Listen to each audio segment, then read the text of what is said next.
Mimi ninayeongea hapa jina langu naitwa Hezbon Mtawa. Ni kweli kabisa kama alivyosema kiongozi wangu hapa, ni mhadhiri au tuseme ni lecturer, ninafundisha elimu ya juu. Lakini vile vile ninasoma kama alivyosema naendelea na PhD, lakini pia nilikuwa ni mtiania wa ubunge jimbo la Ileje. Ni kweli kabisa kwa mawazo yangu mimi na kwa fikra za kibinadamu nilijua mwaka huu ninastahili kuwa mbunge wa jimbo la Ileje. Mtawa oye!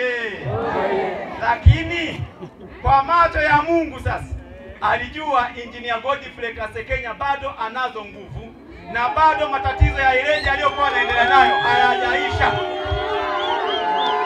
Ileje safi. Tunayo bahati. Ndio maana wana Ileje tunajivuna, tunajigamba kwa sababu tuna akiba ya kutosha.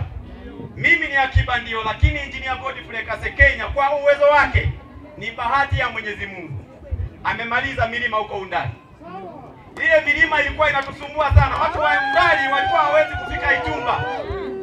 Lakini vile vile amemaliza Undani, sasa hivi amehamia tarafa ya Bulambia. Yaani huyu mtu mimi nashindwa namna nzuri ya kumuelezea.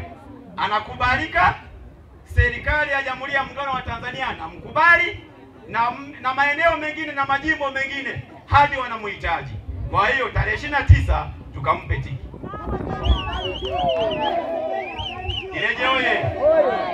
Kwa ngazi ya urais wameshasema hatuna sababu ya kukaa nyumbani. Mimi kama mtaalamu wa sayansi ya siasa na uongozi, katika mwaka ambao wana Ileje wote tunahitaji kuhudhuria kwenda kupiga kura ni tarehe 29.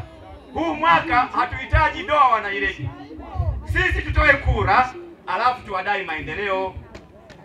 Mimi nayewaambia ni mtoto wenu, ninachowaambia ni cha kweli. Sayansi yangu ya siasa inasema hivyo kwamba mwaka huu usikae nyumbani.